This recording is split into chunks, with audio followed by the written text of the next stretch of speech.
Welcome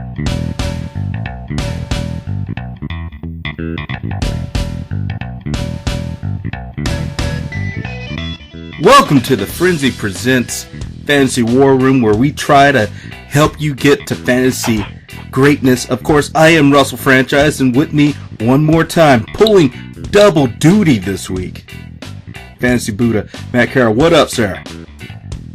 Oh, Franchise. Today's been a terrible day for me. The rumor mill is abound with terrible things that I don't even want to think about, and that is Jenna Louise Coleman is leaving Doctor Who. Oh, no. Have you not heard? Wow. I wasn't ready for that. Gonna have to take... My heart is broken. Clara's leaving? Man, well... The lovely Clara, I'm not ready, I'm not ready for her to go. I'm not ready for her to go. What is it Tim said? I don't want to leave. I'm not ready to go. Oh man, I am. This is a news to me. We had so much ready, looking back at week 1, a lot of things happened. On the Frenzy, if you haven't listened to it yet, download it right now or go to facebook.com/franchise frenzy, the only source for the Frenzy in all its places. We touched some fantasy notes, yesterday. Today, we're gonna go heavy with the waivers, and everything's got questions and whatnot. And now you hit me with this. I'm gonna do the show, but it's gonna be under a cloud of despair and agony because a world treasure is leaving the best television show ever made. You're not here looking at my computer screen. I have a desktop. My desktop is of Clara coming out of the TARDIS. I guess she's gonna have to be my shrimp today. Yeah. All right, but she's somebody that we used to know. Yeah. Well, the good news is Doctor Who. You haven't caught up with Doctor Who yet, but the new season comes up Saturday. So let me explain this to you because everybody looks at me like I'm crazy. My wife and I sat down to watch the first episode of Capaldi. Right. And we sat down, and we get to the end of it, and she says, I really don't remember a lot of the stuff that happened. Could we go back and watch a couple seasons back? Right. I said, okay. So we started over, and we watched all the way up, and we're finishing up the last Matt Smith season, and luckily, I have to have a medical procedure that's going to put me out of work on for Friday to do a little quick recovery. Right. And so we're going to finish, and hopefully we can get through Smith and the first season of Capaldi before Saturday night. All right. I'm going to, because with something like this, we could talk about ABC. We could talk about, who's getting eliminated off Dancing with the Stars. I really wanted to make this show a Doctor Who fan base, especially since we're inside the Doctor Who season now. So yeah. We'll worry about that. We might drop in some more ABC reference like we did last week, but sir, we have to get to the business at hand. Before we get to the business at hand, in my left hand is my iPhone, and if my left hand has the iPhone, that means we have another voicemail from the commissioner of the XFL. James, look, it's the price we pay for cutting the promos that we cut were amazing, by the way. Amazing. And we have a miracle story, because all through the week, me and Matt are pretty much, worrying if the show's ever good or not. And suddenly, one of the guys in the XFL, he listened to us talk about Tevin. Was it Tevin Campbell? Tevin Coleman, running back from Atlanta. Yeah. He listened to our advice. He would win that week. We're doing God's work. I'm telling you. We're doing God's work. You listen to us, you might win a championship, but right now we gotta listen to Commissioner James Lambert's and the XFL report. Here we go. if I can get it going. Hello, this is James Lambert, or as Russell would call me, Mike Adamley from last week, with your weekly Extreme Fantasy Football Report. First of all, I'm not sour, Russell, I'm not sour about your most recent title. Yes, you are. Now we get to business. Week 1 is now in the books in the Extreme Fantasy Football season. The Popcorn Bowl rivals, hashtag get your popcorn ready, which is yours truly, and Talk and Practice, which is your host, dominated in their openers. Hashtag GPR defeated 2K Sports 172-94, while Talk and Practice defeated Manicurs 146-141. Close one because of no ODB. 3 of the 6 games in Week 1 were decided by 5 points or less. Finally, we may have established a fair and balanced point system that keeps things interesting by Monday night. You're doing your job, man. The league is currently investigating on a police report where a 25-year-old suspect responded to officers' questions with meow. The report reads that a man was pulled over for reckless driving in a Rochdale Hooters parking lot. The suspect responded to officials with several meows. Ironically, there is a team in the Extreme Fantasy Football League named We Don't Need No Meow. Yeah. The owner under investigation responded to suggestive posts on the league page saying, quote, "Nope, I have an alibi." And James believed it. The injury bug continues to hit big play receivers as hashtag GPRs as Bryant fell to a foot injury, causing him to be out 4 to 8 weeks. And to close, this week's feature matchup is Russell's Talk and Practice versus Straight Cash Only. The matchup would have been last year's championship game had not Manicurs pulled off the upset. Both teams are 1-0. Back to you guys and your BS report. He's still sore. He's still sore. Look, as a man that's only been in one long-term relationship in his 30 years in life, I know when someone is jilted. And James Lambert's is jilted. He absolutely is. Just like he's mad because I got my baby. I'm actually doing something that'll probably piss him off more. I am pretty much going town to town with the trophy. So every on a world tour? Yeah, so every Sunday I'm hitting another new spot with the trophy. Where are you heading this week? It's the first home game of the season, so we're just gonna keep it here and keep it loose. Okay. Yeah, but outside of that, I will say this. If someone came up to me and asked me, your team name is, we don't want no meows, but there's a case where someone went to a Hooters and yelled meow, and you say, I have an alibi, I'm not gonna believe you. No, absolutely not. And I mean, John's a good guy, but I have not hung out with him a lot to know his tendencies. This might be, when you get drunk, things come out that you don't want to believe. I'm wondering why he's doing Hooters if there's a tilt right around the corner. With all three, and I'll have this story at the end. I went to Tilted Kilt, and they just opened up another one, Twin Peaks. Yes. I'll stick with Hooters. With Tilted Kilt, they put cilantro on everything. Like, everything you get is cilantro. Twin Peaks, this happened actually last week. Me and my buddies were trying to go watch the race, Darlington, the Southern 500. We go to the bar. There's 60 TVs on. None of those TVs have the race on. We call over the manager and like, sir, the race starts at 7 o'clock. If he looks at the watch, it's 7:15. The race doesn't actually officially start till 7:20. So we're not going to put the race on until 7:20. 7:30 comes around, no race on. And so we just walk out.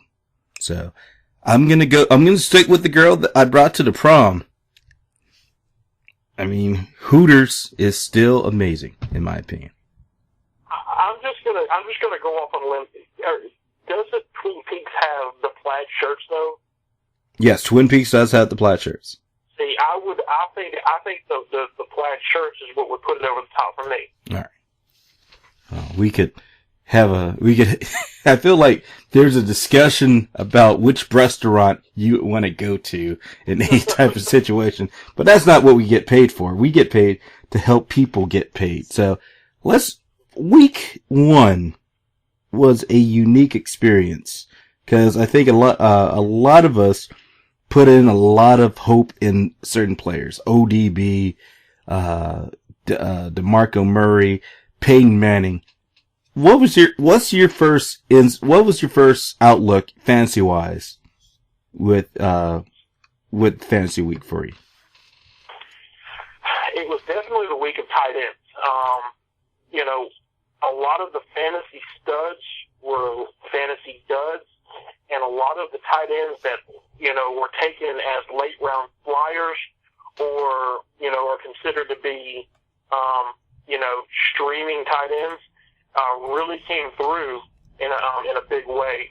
In particular, Jordan Reed for Washington and Delaney Walker for the Tennessee Titans.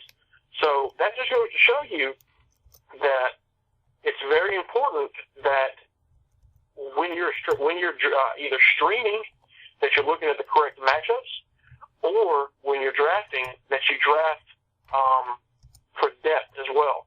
Right. Because personally, as somebody who drafted Delaney Walker in 2 leagues, I reap the benefits off of that. If your tight end is getting a touchdown, on an every other week basis, you're doing something right. And there's a lot of, you know what I was more surprised about? I was surprised about last year's, some of last year's stars not really coming out the gun, the right way. Of course, you're going to have people like Tom Brady and Gronkowski who played their hearts out. Amazing numbers, but I'm taking a look at the, players like, Peyton Manning. Peyton Manning had 6 total points. 6 total points in the ESPN Standard League. ODB, who's the number 1 receiver, last year, that was the only guy Eli Manning would throw the ball to. You look at his numbers, last week in the Standard League, he only got 9 points. With something like that, I'm starting to feel that, maybe, I can understand with ODB's situation. You don't have your number 2 right there. Cruz is going to be kind of iffy for the next couple of weeks. Peyton Manning only put up 6 points. I don't think it's time to worry yet, but I do think you need to be cautious. No, I would disagree. It absolutely is time to worry. And here's my reason why. And give me 1 second as I'm pulling this up. If you go to footballprotalk.com, Manning is not even in the top 25 quarterbacks. He's down there with the likes of Matt McGloin and Matt McGloin. McGloin and Jameis Winston. He's not putting up the kind of numbers that we're used to seeing Peyton Manning come up with. Right. And this is not just a 1-game sample size. This is over. You have seen a marked fall off in the past 10 games. And like I said, I'm trying to get to his 2014 stats, but he's not capable of throwing the long ball. And a lot of it has to do with the fact that his arm strength isn't there, and he doesn't have the kind of offensive line that he's traditionally used to. Well, with something like this, let's stay on the quarterback front, because Tom Brady had an amazing game last week, throws 4 touchdowns in a game, and pretty much owns Thursday night. But you brought up the stat yesterday about Tom Brady really not really putting as much force in the ball as you would think. Yeah, Tom Brady didn't have a pass attempt for more than 10 yards. And again, that comes back to the fact that his arm strength isn't there. the first thing to go on an elite quarterback when it, as he starts to age. One of the first things that you're going to see go is the arm strength. He's not going to pass for very long. Luckily, he has a supporting cast around him, like a Gronkowski, and another spot start tight end, Scott Chandler, somebody to be looking for in the weeks to come. That they're going to get a lot of yards after the carry or yards after the catch. Excuse me. Mm-hmm. Now, with that being said, against Pittsburgh, Brady went 25 for 32 for 288 yards and 4 touchdowns.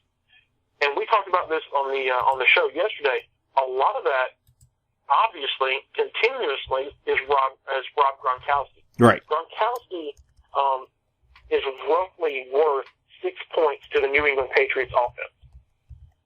He's only worth 6 points. Yeah, I'll be honest with you, I don't know how much it has to do with Tom Brady as opposed to Rob Gronkowski. I don't know if Tom Brady is a top 10 quarterback if Rob Gronkowski is not on his team. Well, let me ask this, because, I think a lot of people were saying, a lot of people were saying during the drafts that why would you pick up Gronkowski if you know that he's not going to be useful for the next 4 weeks with Tom Brady's suspension that later got thrown out. If we had Jimmy Garoppolo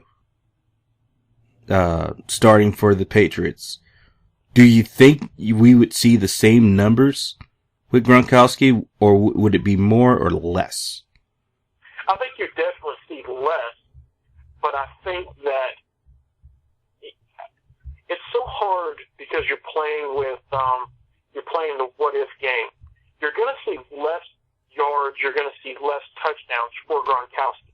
Right. But Gronkowski is a once in a generation kind of player that is, no matter who's throwing him the ball and at what part of the field he's having the ball thrown to him at, he's able to make the play. Right. So you could put, and this is going to lead back to one of the all-time questions, but you could put an underperforming quarterback with him, and he's going to make that quarterback look good, in my opinion. That's the question that everybody asks. Is it the receiver that makes the quarterback look good, or is it the quarterback that makes the receiver look good? Take a look, case in point, the Peyton Manning experience in Indianapolis. Peyton was able to read defenses so well that you could put any surrounding cast around him, and that person's going to have, a half dozen touchdowns and 600 yards on average, every player across the board. Mm-hmm. Well, let's switch from Tom Brady's great night to Russell Wilson, who kind of let people down fantasy-wise. 32-41, 256 in the air, a touch, and a pick. A lot of people are scared because this isn't the Russell Wilson that we're used to. We're not used to Russell Wilson now becoming mortal by all means. If I'm a guy, if I'm an owner of Russell Wilson, should I be worried? No, I don't think you should be worried. I think that it's the first game, okay, and a lot of people like to call, Monday or Tuesday overreaction Monday or overreaction Tuesday. I wouldn't necessarily overreact to this. There were circumstances. It's a one-game sample size. Mm-hmm. We know that Russell Wilson is capable of performing in big spots. He had a touchdown to Jimmy Graham, and I would not be concerned. Now, that being said, if somebody in your league is concerned about Russell Wilson, mm-hmm. With Russell Wilson, and they're talking about trading him right now, this is a great buy low opportunity. Because we know that Russell Wilson is capable of putting up types of numbers to be a top 5 fantasy quarterback. All right. And if you could do a steal him for something cheap right now, I absolutely would. All right. Let's see. So I wouldn't be concerned about it. In fact, I have no problem running him out there again this week, unlike a Cam Newton per se. Well, would you? I mean, Cam Newton didn't have the best week, and it's primarily, Kelvin Benjamin was the heart and soul. Well, wouldn't say the heart and soul, but he was a good force. It was Kelvin Benjamin and Greg Olsen, but Greg Olsen he only had one catch last week. Mm-hmm. Is it time to panic if you have any Carolina Panthers, players, except for the defense, because the defense, good night. You guys had a field day with the Jacksonville Jaguars. 26 points in the standard league. I'll be completely honest with you. I am starting to panic a little bit about Cam Newton. Obviously the Jacksonville defense is not a defense that we're used to seeing, hold a team, particularly a team the caliber of Carolina. But part of what you see is the lack of depth at wide receiver, like they had prior to the arrival of Kelvin Benjamin. You see Greg Olsen not get a lot of targets. You see an anemic run game. And you see Cam Newton having to go back to his same old stunts, his old tricks, and tuck the ball and run. That being said, you asked if I'm nervous. Yeah, I'm a little nervous. In particular, in the fantasy, in the XFL, I had Derek Carr, and Carr had a hand injury. Wasn't quite sure what it was, and I saw the ability. There were 4 quarterbacks that I would be interested in possibly taking. Mm-hmm. We had Tyrod Taylor, Carson Palmer, Nick Foles, and I think who the other one was. Sam Bradford? Right. No, it wasn't Sam Bradford. It was, I don't remember who the other one was, but that's 3 of them. And I ended up, on my fantasy, on my free agency, waiver wire, I picked up Dante Moncrief. And then once the waiver wire period was over, I went ahead and picked up Carson Palmer. Couldn't believe he was still there. And I am going to stream Carson Palmer this week. Carson Palmer's going to get, he has a really good matchup against the Chicago Bears. Mm-hmm. And he's going to get the start for me, at least in that league. All right, let's stick with wide receivers, because we had a lot of people show back into the greatness that is the NFL. Percy Harvin, for one, I thought he had retired from the league. He had a blockbuster game against the Colts. James Jones for my Packers had an amazing game, getting 2 touchdowns.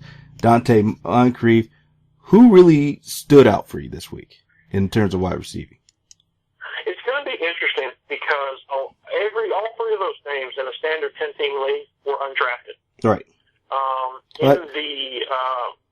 In a 12-team league, all of those guys should be drafted, with the exception of probably I'd probably say Harvin. Moncrief. I'd probably say Harvin. Jones should have been picked. I'd probably say Percy Harvin would have been odd man left out. Well, I could see that. I would have taken Percy Harvin as a late round flyer just to kind of see where he was at. I don't think anybody would have had James Jones until Jordy Nelson was injured. Out of the names that you referenced, I would say that more than likely it's probably a tie between Dante Moncrief and James Jones. Mm-hmm.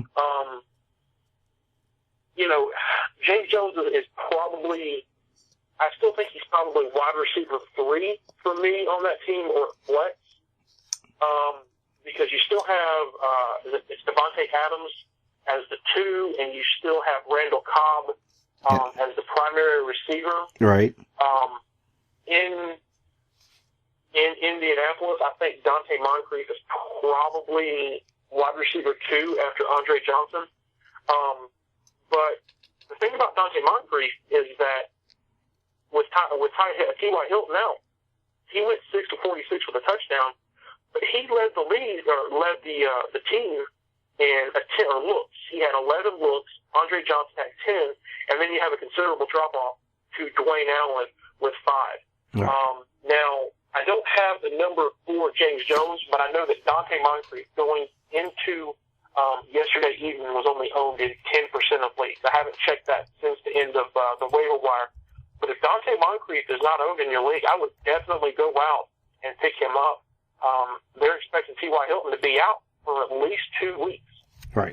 So there's the potential that, he could, he's going to get the lion's share of the looks, and he could make his way into a number 2 receiver position going forward. Moncrief was, for what it's worth, was being targeted by Carolina after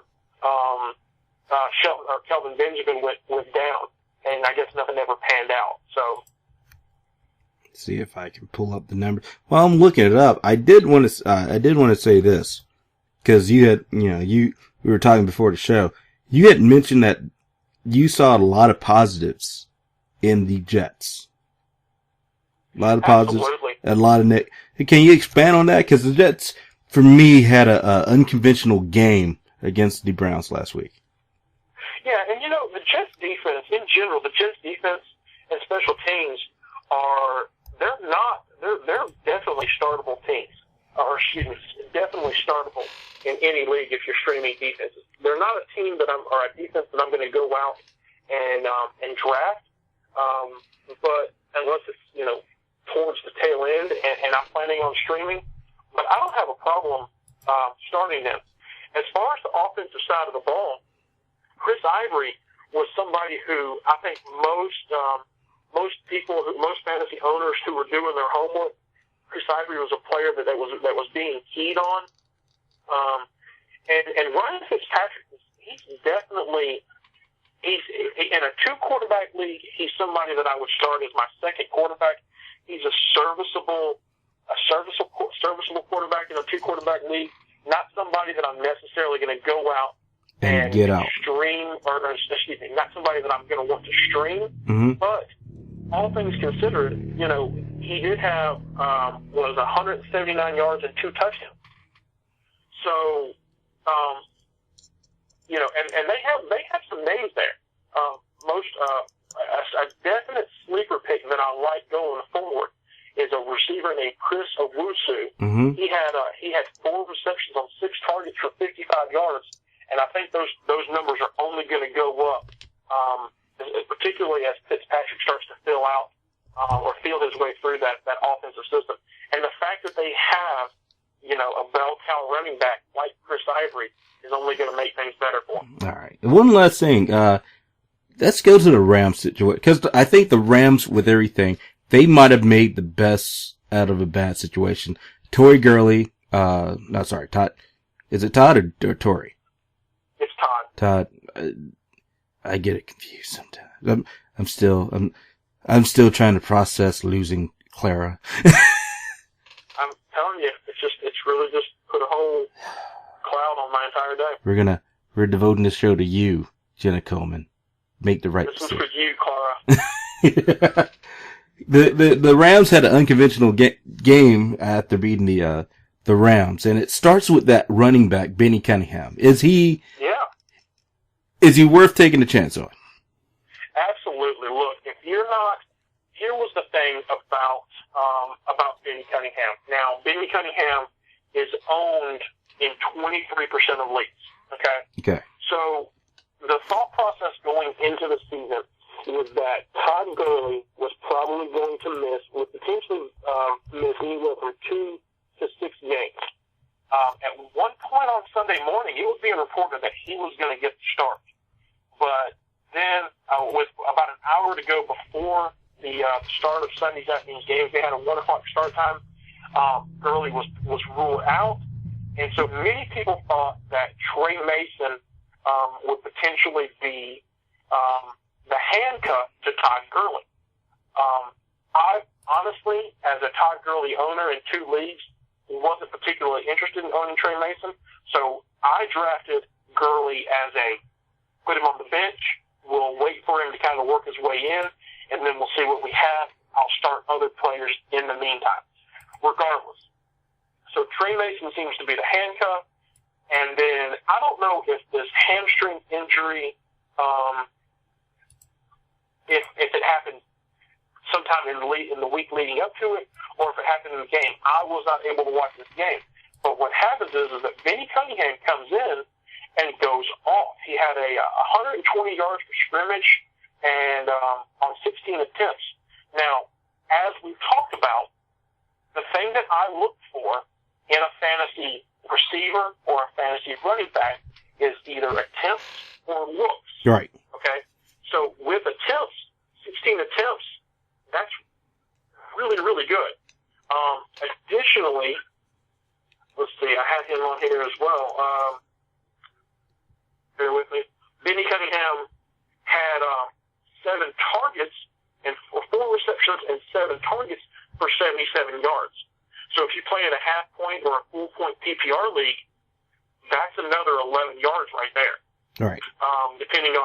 11 points right there, depending on your point system.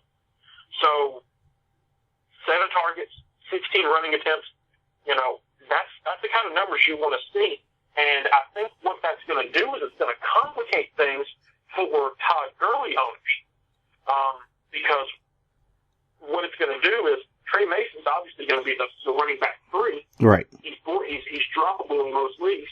And as Gurley comes in to his own, and I'm thinking he's probably going to be going by week 3, you're going to see probably a 60-40 or a 70-30 split with Benny Cunningham getting the lion's share of the runs. All right. Well, let me ask you. Thing right quick. Oh, sorry. Go ahead. No. Well, go ahead. I was going to say Nick Foles is only owned going into yesterday evening was only owned in 13% of leagues. 297 yards with a pass touchdown and a rush touchdown. If you're talking about streaming quarterback, if you're in a 2-quarterback league, you'd be crazy not to go get Nick Foles. All right. Quick question. Mm-hmm. Cunningham or D'Angelo Williams?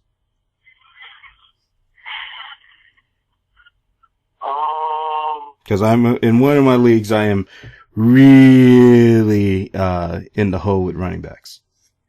Let me talk myself through this right quick. If you're looking for a week 2 start, I'm going to go. Let me see. Who does Pittsburgh play this week? Pittsburgh is playing the 49ers. The Rams are playing the Redskins. That Washington Redskins defensive line is not as bad as people think. I think those are probably equal matchups. D'Angelo Williams I would think that there's Pittsburgh probably has the edge in the receiving and in the quarterback. All right. But after this week, I don't think that I would start. D'Angelo Williams would be he'd be at best in a deep league, a running back 2 for me. So it's kind of like if you're looking for somebody like right now to fill a space, maybe D'Angelo Williams. If you're looking for somebody for the next 3 to 4 weeks, I'd go Benny Cunningham.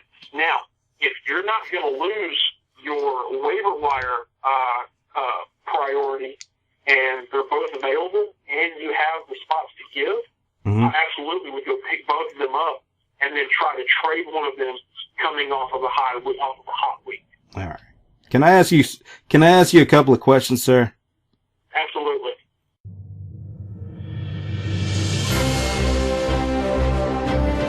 And now, it's that splendid time where Franchise asks Matt the same 4 or 5 questions he asks him every week!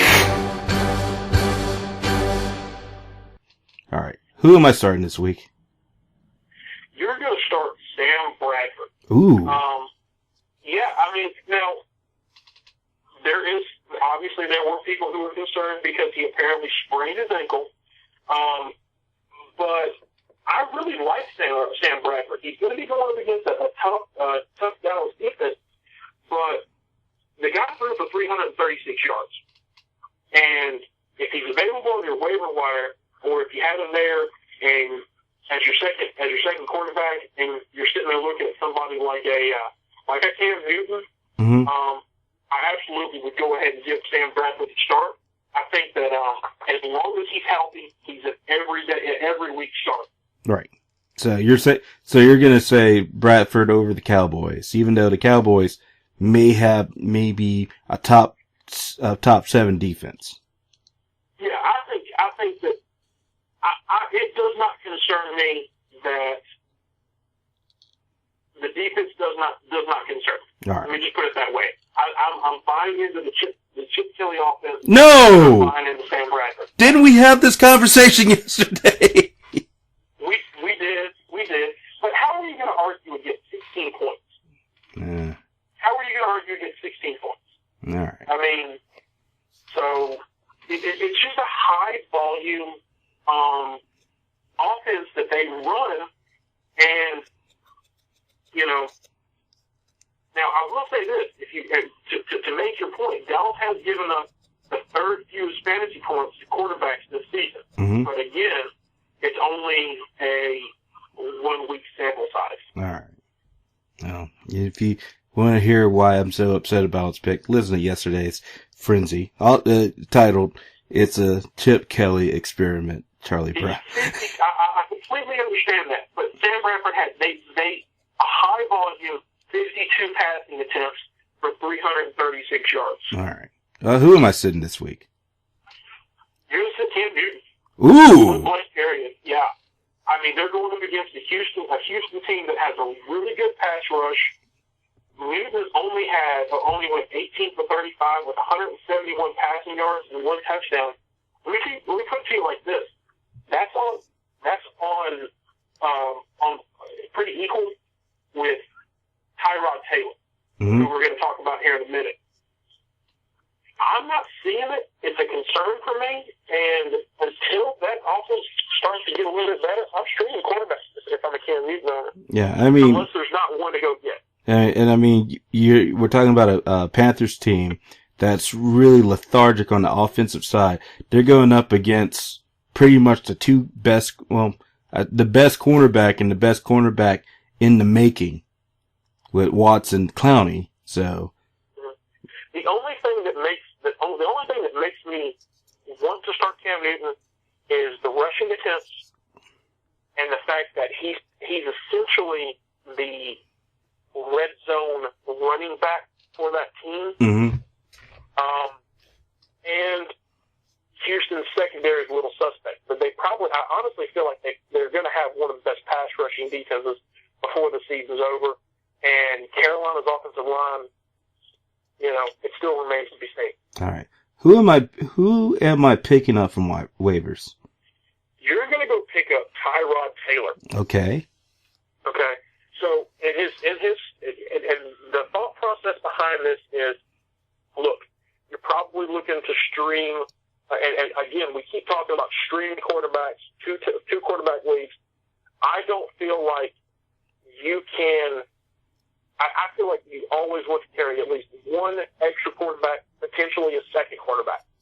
And I think at this point, Nick Foles is probably gone. Sam Bradford's probably gone. Marcus Mariota is definitely gone.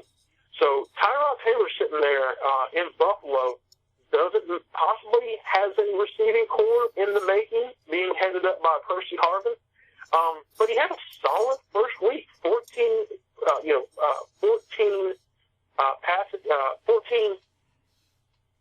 completions off of 19 attempts for 195 yards and a touchdown. Give me 1 second as I pull up his rushing yards. Mm-hmm. It was just a solid, early little. It was a solid first week. And I think they had nothing to do but build off of it. He did have 9 rushing attempts for 41 yards. And he's only, so it was 16 points in standard league. He's only owned in 13% weight. All right. Now pick him up, store him, and see what happens. Now let me ask this. If Marcus Mariota is available out there. Ooh, that's tough because at the end of the day, you don't want to, you can't have too many quarterbacks. But what Mariota did was really, really special. And he had, He got 4 touchdowns in the first half. Only the first quarterback in history to do that in their premier game. Yeah. And the thing about Marcus Mariota, though, He's got the same deal as Tom Brady. I think he had three passing attempts for more than 10 yards. Mm-hmm. Everything's going to be dink and dunk. It's going to be within 10 yards. He's going to be hitting multiple receivers. He's going to be playing Delaney Walker if Delaney Walker's healthy. That being said, 209 yards and 4 touchdowns, and he's got a great matchup against Cleveland. For what it's worth, Cleveland has allowed 153 yards in rushing on average, and you have a really good matchup there for Bishop's Saints as well. All right. So I don't know if I'm necessarily going to start Mariota in a 1-quarterback league, but if he's available, again, somebody I would definitely go pick up. He's an obvious pickup in a dynasty league. He should be 100% owned in all dynasty leagues, and he's definitely my number 2 quarterback going forward. Definitely go pick up Bishop Saints. All right. Who's got to go? Man, let me tell you what. I sat there on Monday night after my Falcons won. Okay. And I thought, you know what? Not Chris Bryant. Matt Bryant. Matt Bryant just got me 17 points. I am 16 points away from beating that bum, Brian Dillon. All right. Who I would like to let everybody know refused to listen to that episode. Yeah, he's a bum. And he's an Ohio State fan. And I thought, I've got this. Mike Wallace is going to take me to the promised land, and he only gets me 13 points. Eesh. But that also showed me something else, because that whole game was a gong show. But I can officially, this player has flatlined. It is code blue. Call the mortuary. Cordarrelle Patterson is dead. Ooh. He is D-E-A-D dead. I hate to say it. Former first-round pick. I just don't think there's any. I mean, you've got Mike Wallace. You've got Adrian Peterson. You've got Charles Johnson. I don't know if Cordarrelle Patterson's not even an option anymore. He was the leading receiver last year for the Vikings. He played receiver and a running back. Yeah. So, I don't. But you got to think they obviously don't have an E-form at running back anymore. They've got Peterson back. Peterson, knocking the rust off. Still had a fairly decent game. Matt Ott got tons of attempts tons of receptions. You had Matt Asiata, and then you got a really good series, a really good number of wide receivers there. Again, being headed up by Charles Johnson and Mike Wallace. I don't know if I just don't think he's there. Yeah, I don't think anybody in the Vikings there, but that's neither here or there. Who should I be looking for on the trade block? So this is obviously really this next move would be very controversial in your league. Mm-hmm. But I would consider shopping or buying on Dez Bryant. Okay, he's injured for. Bryant is out for 6 to 8 weeks. Okay. So that would put him back at worst week 9. Okay. So that's going to have you the way I would do it if it's me. If I have looked at my team and I did not like my draft, or let's say I have somebody with injury. Say I had a Jordy Nelson go down. Say I went back-to-back wide receiver. So I went Jordy Nelson and Dez Bryant. Right. Okay. And Jordy's down and Dez is down, but Dez has the potential to come back, and I feel like I need to upgrade at wide receiver, or, I just don't like where my team's at. I'm going to shop Dez, and I'm going to shop Dez to somebody who is going to be making a run in the playoffs. Right. And the way I'm going to phrase it to him is, look, you're going to get this guy back week 9, and he's going to be, you're going to probably you're not going to get a lot out of him the first week or 2 back, but by the time that you're ready to, by the time that you're going into the playoffs, you're in playoff mode, he's going to be there for you, and you're going to have a leg up on the competition. And the only reason I would do that is if I need help now, because he's not going to help you in your playoffs if you don't make the playoffs. Does that make sense? Mm-hmm. Same thing goes for the person who's buying. If I have the mentality of, look, I'm getting rid of some of my depth because I had a really good draft, or I have a really good dynasty team, and maybe you can blow in a pick if the team goes draft pick trade. I'm gonna go and get Des Bryant so that I can go win a championship this year. Week 9, if he was to come back at week 9, he would be going up against the Philly in a Sunday night game. Yep. All right. A quick question from the Frenzy mailbag, found only at facebook.com/franchisefrenzy. This comes from a friend of the show, Michael Brown. He actually kind of pissed off everybody in the league that we're playing in with him. So I'll explain to you the situation, sir. He's down 14 points to a competitor. He's played everybody except for the defense. The only defense that he has on the team is Minnesota. He's 14 points down with Minnesota. He, instead of playing with honor and putting up, Minnesota, maybe in an attempt to get more points, he instead concedes defeat, saying that it's better to get a jump on the waiver wire than it does trying to fight for a win. Did he make the right move in something like that, or could it have been handled better? Let me ask you this. How is your waiver wire constructed that's going to give him an advantage on the waiver wire? I think it's... Obviously, he's not starting Minnesota. Let's see if I can pull up the waiver wire. I think it's pretty much based. If I can pull up the waiver wire, might have to do some digging right quick. Let's talk about Doctor Who while I do some digging. Well, I tell you what, while you dig, I'm going to throw out a couple of free agent names right quick. Just people to be looking forward with the issue in Arizona and Andre Ellington going down. You have two running back options, Chris Johnson or David Johnson. David Johnson obviously being a rookie. Chris Johnson's owned in 9% of leagues. David Johnson's owned in 21% of leagues. Andre Ellington's out 2 to 3 weeks with a PCL strain. Coach Bruce Arians called Chris Johnson his lead dog. At one point, a couple of years back, he had over a 2,000-yard season. Basically, what you're boiling this down to is a short versus long-term value. David Johnson is the long-term RB2 potential. He's going to be he'd be the guy that would eventually be the handcuff to Andre Ellington.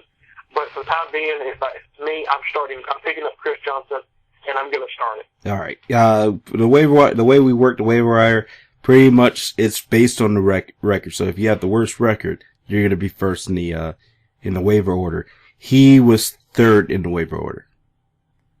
Okay. So here's the way I'm going to process that. So look, you can't expect that Minnesota's going to.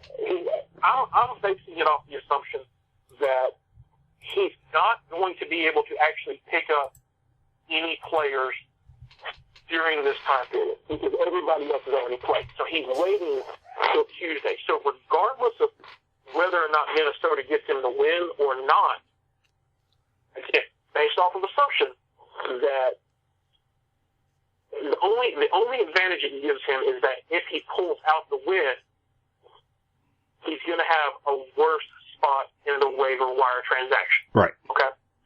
So, not able to pick anybody up, he only has a better option, or a better pick. The way I see it is, if you have the ability to start a team or start a player, and that player has the ability to potentially get you the win, he's only down by, 14 or 15 points? Yeah. I'm starting that player, okay?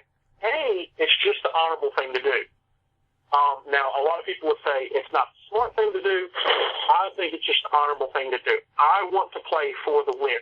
Right. Okay? even when I was, 2-10 last year in the XFL, I started the best possible roster that I could because I want to win. I want to upset somebody else's apple cart. All right? But this is week 1, so he's trying to get the jump on free agency. I understand that. Here's the caveat, though. Okay? What happens if he's able to somehow tie? A tie is better than a loss in most instances, correct? Right. Okay? Or, let's say he's able to sneak out the win. Okay? He gets the win. Think about what that's going to do for his record going forward. Or, the next thing is, what happens if he, at the end of the season, has the same record as, and this is a playoff position, he'll say it's 18 playoffs, and he's battling for that 8th spot. He ties record-wise, he ties division-wise, and it goes down to points for and points against. Mm-hmm. Okay, so he basically gave up. You're not going to lose points with the defense, traditionally. I mean, you can, but it's not going to happen. So he gave up the potential point that could end up causing him to help break a tie down the road. Right. So these are all what-if scenarios, but these are all things that he should have thought about. Now, the question that I have for him is who were you keying on, and what did you get? And to me, I don't know if, at the end of the day, he's probably going to be, if he pulls off the win, he's probably going to be the 6th worst team, or the 6th best team, or the 7th best team. Right. He's only going to fall somewhere with a win, he's going to be probably 5th or 6th. With a loss, at the absolute worst, he can be at 7th. So remember, how many teams are in this league? This is a 12-man team. So he went from being 9th to being 7th, 7th. Mm-hmm. I mean, I would have to know. You'll never know who other people were putting in for, but I can't imagine that any team that was in that that 7th or 8th team, that 7th or 8th place team, would potentially take whoever he wanted in the waiver queue. Right. So remember, kids, always play out your week, sir. The only time you really want to pull a guy out is if you have a clear win and you want to say it. You always play for the win. Play for the win. Yeah. If you have the win and there's no way that he's going to come back and beat you, that's the only time. It's actually written in the XFL Constitution. That is the only time you're not allowed to start. Because any other time, that's considered collusion. And if this is a league that you guys plan on keeping in the long run, if this is a league that involves money, I absolutely would go ahead and start drafting up rules for next season, because that's the only way that you can run a league like that. Hey, this is Nicky Falcone, and franchise's get-rich-quick scheme of the week is completely on the up and up. All right, it's time to let's get rich today, sir. Going by DraftKings, and by the way, I hope DraftKings and FanDuel are listening to it. Stop with the damn advertisement. We get it. You have millions of dollars to give. We want to win the money. Don't give us 25 different code words. Don't. Just give us one. Give us one. All right. Ladies and gentlemen, as I told you guys last week, what I told you with the franchise get-rich-quick scheme last week, it's all about value and the matchups. And I'm just going to go through some of the values presented by DraftKings of what you want to look for. Top picks for this week in quarterback, you still want to look at the value, but there's a lot of value after the reevaluation after week 1. Some quarterbacks to take a look at. Ben Roethlisberger had a monster night against the Patriots. He's going up against the 49ers. He's $7,200 price tag if you want him. Carson Palmer going up against Chicago. Chicago's defense not really good at stopping Aaron Rodgers. Why should Carson Palmer have any problems with the Bears defense? He's at $6,700. Tyrod Taylor, Marcus Mariota, they're good values. They're under $6,200.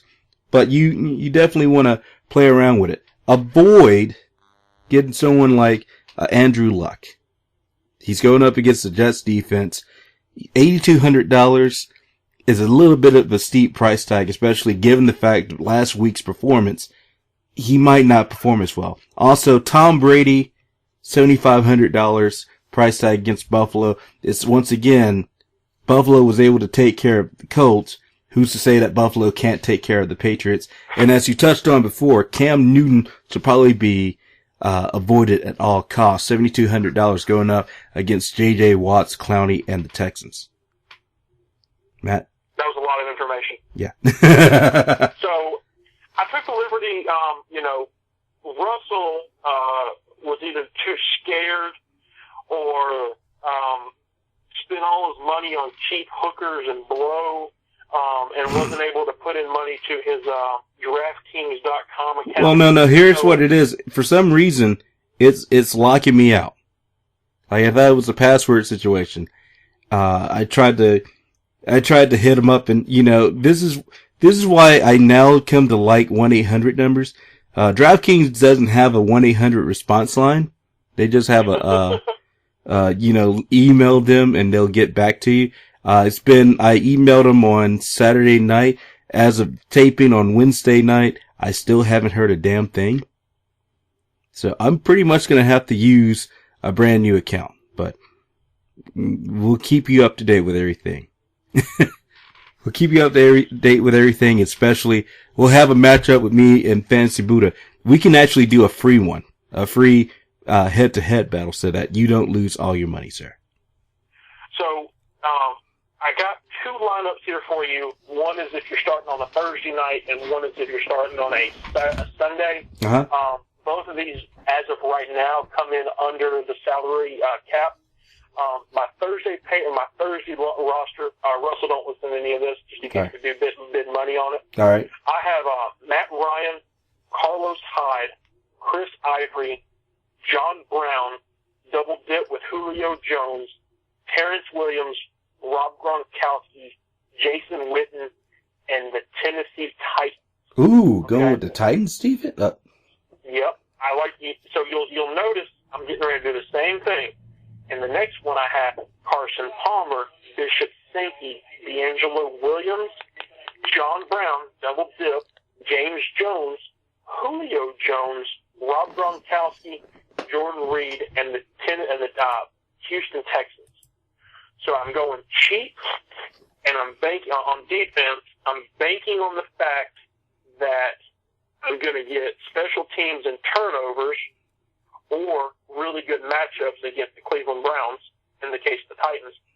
On my flex, I went proven tight end ones, Rob Gronkowski in my obviously in both leagues on my tight end, and I double dipped on my wide receivers. And I got middle of the road salaries on my running backs so that I could upgrade and get my proven wide receiver in Julio Jones and my proven tight end. So I'm gonna be submitting those into leagues, and we'll see how they do. All right. Well, and this is what we'll do. We'll on Sunday before the 1:00 game starts, you'll be able to see my lineup in Fantasy Buddha's lineup on Facebook.com/Franchise Frenzy, the official page of the Frenzy, and you'll get everything. If you need any help, leave a note on the wall or message us at that address, or you can just message me, Facebook.com/RussellFranchise. But ladies and gentlemen, it's time to end the show, and we end the show every week by cutting promos, sir.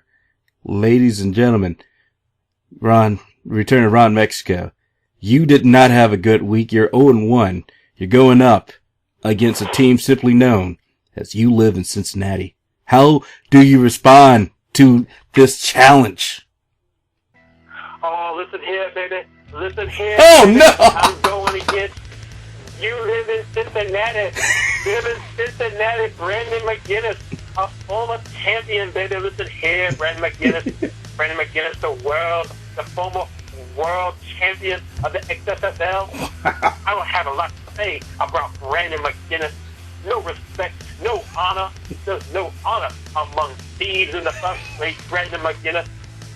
He put hard times on Ron. Oh! Hard times on Ron next to coach. Talking that trash about how he didn't know what he was doing. He was an idiot savant when he went out and drafted that running back from Tampa Bay. Hard times. You don't know hard times, Brandon McGinnis. You don't know hard times, Daddy. Hard times are when the textile workers around this country are out of work and got 4 or 5 kids and can't pay their wages, can't do the daily fantasy lineup, can't buy their food. Hard times are when the auto workers are out of work and they tell them, go home, Daddy. And the hard times are when a man is working a job for 30 years, playing stand-up football for 30 years. And they give him a watch, they kick him on the butt and say, hey, a daily fantasy league just took your place, Daddy. That's hard time. That's hard time, Brandon McGinnis.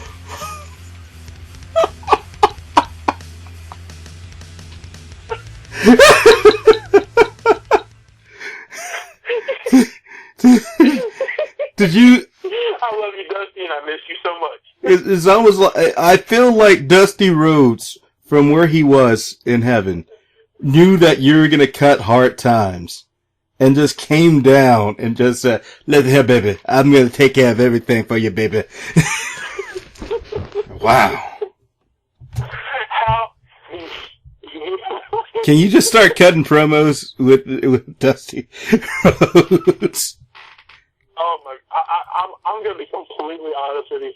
I want you to cut that and then send that to me, and that's gonna be my ringtone. All right, I got you, sir. But not before I got this with Straight Cash Homie, sir. Straight Cash Homie. You remember? I told everybody last week, guy. You want the trophy? You got to go through me, and the road doesn't get easy, sir. You saw what B thought he could do. B thought that he could beat me with ODB. He thought he could beat me with ODB. And I told him, look, you see Julio Jones right there? He's going to triple your output. And what happened? I called it. He called me a liar. I called him out.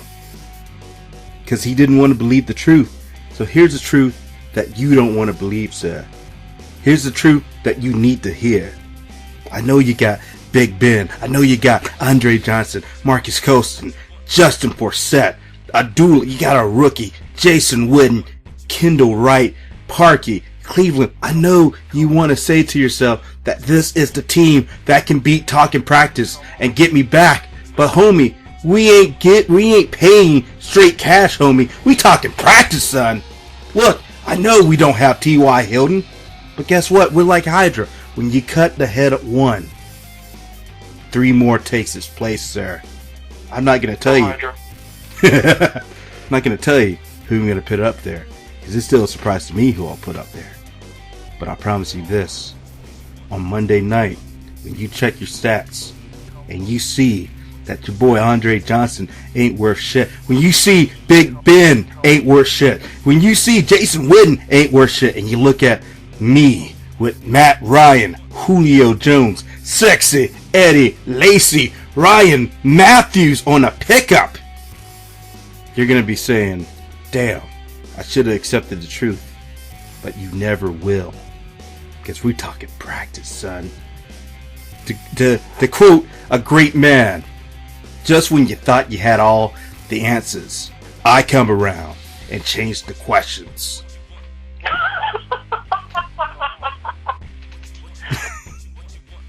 Big ups to you, Roddy Piper. I was trying to find a way to work that in.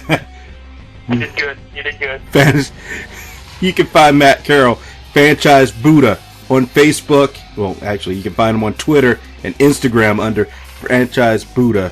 You can find us Facebook.com/Franchise Frenzy. Have a great week, Matt. Yeah, you as well, buddy. And that's what everybody this week. All right, and to all of you, enjoy week 2. Good night and good luck.